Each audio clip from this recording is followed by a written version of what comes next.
Tirupati corporation deputy mayor ఎన్నికపై ఉత్కంఠ నెలకొంది. YCP కార్పొరేటర్లు ఎస్వి వర్సిటీ సెనేట్ హాలుకు చేరుకున్నారు. మరింత సమాచారం మా ప్రతినిధి నారాయణప్ప ప్రత్యక్ష ప్రసారం ద్వారా అందిస్తారు. శర్మ, తిరుపతి నగరపాలక సంస్థ డిప్యూటీ మేయర్ ఎన్నిక మరికొద్దిసేపట్లో జరగనుంది. నిన్న కోరం లేక వాయిదా పడిన డిప్యూటీ మేయర్ ఎన్నికను ఈరోజు నిర్వహించేందుకు అధికారులు నిర్ణయం తీసుకున్న నేపథ్యంలో మరికొద్దిసేపట్లో ఎన్నిక ప్రారంభం కానుంది. మనం ఒకసారి గమనించవచ్చు, తిరుపతి శ్రీ వెంకటేశ్వర విశ్వవిద్యాలయ సెనేట్ హాల్లో ఈ సమావేశం జరుగుతోంది. నిన్న మొత్తం తిరుపతి నగరపాలక సంస్థలో 50 డివిజన్లు ఉన్నాయి. 47 మంది కార్పొరేటర్లు ఉన్నారు. 3 కార్పొరేటర్ పదవులు ఖాళీగా ఉన్నాయి. ఈ 47 మందితో పాటు 3 కోఆప్షన్ సభ్యులు కూడా ఉంటారు. ఈ మొత్తం 50 మంది ఉంటారు. 50 మందిలో 26 మంది ఓటు వేసిన వ్యక్తి డిప్యూటీ మేయర్గా ఎన్నిక కానున్నారు. ఇప్పటికే ఎన్డీఏ అభ్యర్థిగా టీడీపీ కార్పొరేటర్ ఆర్సి మునికృష్ణను డిప్యూటీ మేయర్ అభ్యర్థిగా ఎంపిక చేశారు. అదేవిధంగా వైకాపా డిప్యూటీ మేయర్ అభ్యర్థిగా భాస్కర్ రెడ్డిని ఎంపిక చేశారు. ఈ నేపథ్యంలో వీరిద్దరి మధ్య పోటీ జరగనుంది. 26 మంది కార్పొరేటర్లు బలపరిచిన వ్యక్తి డిప్యూటీ మేయర్గా, రెండో డిప్యూటీ మేయర్గా ఎన్నిక కానున్నారు. 2 రోజులుగా తిరుపతి నగరంలో నాటకీయ పరిణామాలు చోటు చేసుకుంటున్నాయి.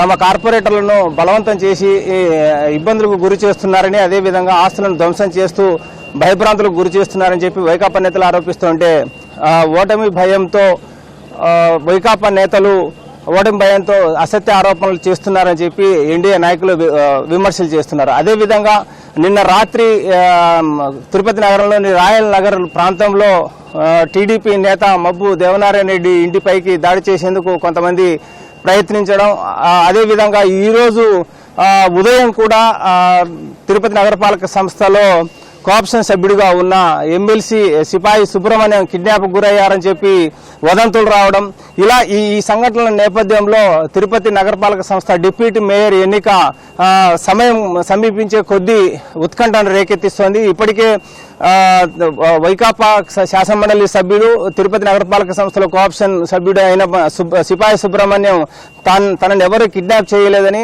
అనారోగ్యం బారవడంతో ఆసుపత్రిలో చికిత్స పొందుతున్నారని చెప్పి ఆయన ఒక వీడియో విడుదల చేయడంతో కిడ్నాప్ సంబంధించిన వార్తలు కేవలం వదంతులని తెలిపోయింది. అదేవిధంగా నిన్న కూడా వైకాపా కార్పొరేటర్లు 4గురిని కిడ్నాప్ చేశారని చెప్పి మాజీ శాసనసభ్యుడు వైకాపా నేత భూమన కరుణాకర్ రెడ్డి ఆరోపించారు. కానీ కొద్దిసేపటికే వైకాపా నాయకులు కిడ్నాప్ గురయ్యారని ఆరోపిస్తున్న 4 కార్పొరేటర్లు కూడా తామందరం సురక్షితంగా ఉన్నామని చెప్పి వారు వీడియోలు విడుదల చేయడంతో ఈ డిప్యూటీ మేయర్ ఎన్నిక తీవ్ర ఉత్కంఠకు రేకెత్తిస్తోంది. నిన్న కోరం లేక, అంటే 50 మంది సభ్యుల్లో 25 మంది సభ్యులు సమావేశానికి హాజరైతేనే సమావేశం నిర్వహించేందుకు కోరం ఉంటుంది. కాబట్టి నిన్న 22 మంది మాత్రమే హాజరయ్యారు. మరో 3 తగ్గిపోవడంతో కోరం లేదని చెప్పి ప్రిసైడింగ్ అధికారి తిరుపతి జాయింట్ కలెక్టర్ శుభం బన్సల్ ఎన్నికను వాయిదా వేసి ఈ రోజు నిర్వహించినట్లు ప్రకటించారు. 11 గంటల నుంచి 12 గంటల మధ్య, అంటే 11 గంటలకు సమయం నిర్ణయించారు.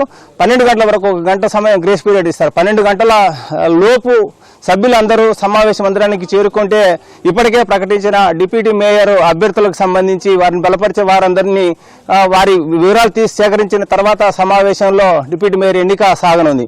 కొద్దిసేపటి క్రితమే వైకాపాకు సంబంధించిన కార్పొరేటర్లతో పాటు తిరుపతి ఎంపీ గురుమూర్తి, అంటే తిరుపతి నగరపాలక సంస్థలో కోఆప్షన్ సభ్యుడైన గురుమూర్తి కూడా రావడంతో మొత్తం 22 మంది సమావేశ మందిరంలోకి చేరుకున్నారు. అదేవిధంగా టీడీపీకి సంబంధించిన సభ్యులు కావచ్చు, లేకపోతే టీడీపీని బలపరుస్తున్న వైకాపా నుంచి అసంతృప్తి ఉన్న కార్పొరేటర్లు ఎవరు ఇంకా సమావేశ మందిరం రాలేదు. మరికొద్దిసేపట్లో వారు వచ్చేందుకు అవకాశం ఉండడంతో ఈరోజు డిప్యూటీ మేయర్ ఎన్నిక ఖచ్చితంగా జరిగేందుకు అవకాశం ఉంది. తమ కార్పొరేటర్లను భయప్రాంతులకు గురి చేసి ఇబ్బందికి గురి చేస్తున్నారని చెప్పి వైసీపీ నేతలు కోర్టును ఆశ్రయించిన నేపథ్యంలో కోర్టు ఆదేశాల మేరకు కార్పొరేటర్లకు ప్రత్యేక భద్రత కల్పించి ప్రత్యేకంగా ఒక బస్సులో వారిని తీసుకొచ్చి సమావేశ మందిరానికి చేర్చారు. అదే తరహాలో టీడీపీకి సంబంధించిన టీడీపీని బలపరుస్తున్న కౌన్సిలర్లు కూడా ఒకే వాహనంలో సమావేశ మందిరానికి మరికొద్దిసేపట్లో వచ్చేందుకు అవకాశం ఉంది. ఇప్పటికే టీడీపీకి సంబంధించి కూటమి అభ్యర్థిగా ఆర్సి మునికృష్ణను ప్రకటించారు. మరోవైపు వైకాపా అభ్యర్థిగా భాస్కర్ రెడ్డిని ప్రకటించారు. వీరిద్దరిలో ఎవరిని బలపరిస్తే వారు డిప్యూటీ మేయర్గా అయ్యేందుకు అవకాశం ఉంది. ఇది ఇక్కడున్న తాజా పరిస్థితి. Sharma, over to studio. ధన్యవాదాలు నారాయణప్ప.